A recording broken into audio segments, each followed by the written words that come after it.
CM sir మొన్న రాజీవ్ గాంధీ విగ్రహం పెట్టినప్పుడే తెలంగాణ తల్లి విగ్రహం పెడతామని అనుకొచ్చిండు కదా. ఆగో దానికి అలా శంకుబండ కార్యం అయింది.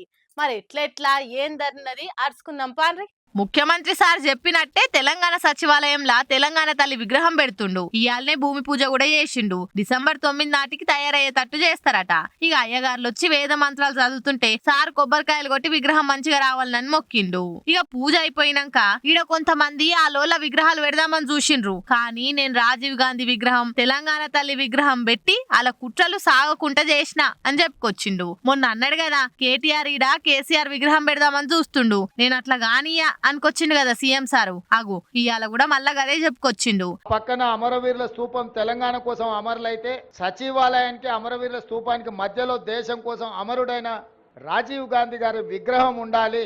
ఎందుకంటే మాజీ ప్రధానమంత్రి ఇందిరాగాంధీ గారి విగ్రహం, పివి నరసింహారావు గారి విగ్రహం, వారితో పాటు రాజీవ్ గాంధీ గారి విగ్రహం ఉండాలని మేధావుల సూచన మేరకు ముందలో ఉన్న పార్క్ కొంతమంది వ్యక్తులు వాళ్ళ కోసం ఆ స్థలాన్ని పక్కన పెట్టి వాళ్ళకి కావాల్సినప్పుడు విగ్రహం పెట్టుకోవాలని ఆలోచన చేస్తే దేశం కోసం ప్రాణాలు ఇచ్చిన రాజీవ్ గాంధీ గారి విగ్రహాన్ని మేము అక్కడ పెట్టడం జరిగింది. ఆయన బీఆర్ఎస్ వాళ్ళ విగ్రహాలు ఏడున్నాయి రాష్ట్రంలో. సచివాలయంలో కేసీఆర్ విగ్రహం పెడతందుకు ఏ సెంటర్లకు పోయినా మీ కాంగ్రెస్ లీడర్ల విగ్రహాలు కనిపిస్తున్నాయా, మా బీఆర్ఎస్ వాళ్ళవి కనిపిస్తున్నాయా? చూసి లెక్కలు బయట పెడదామా? అట్టిగెందుకు కేసీఆర్ విగ్రహం సచివాలయంలో పెడదాం అనుకున్నారని బద్నాం చేస్తారని అటు కార్పాటోలు కూడా కన్నెర్ర చేస్తుండ్రు. మరి చూడాలే ఈ పంచాది ఏడు దాకా పోతుందో.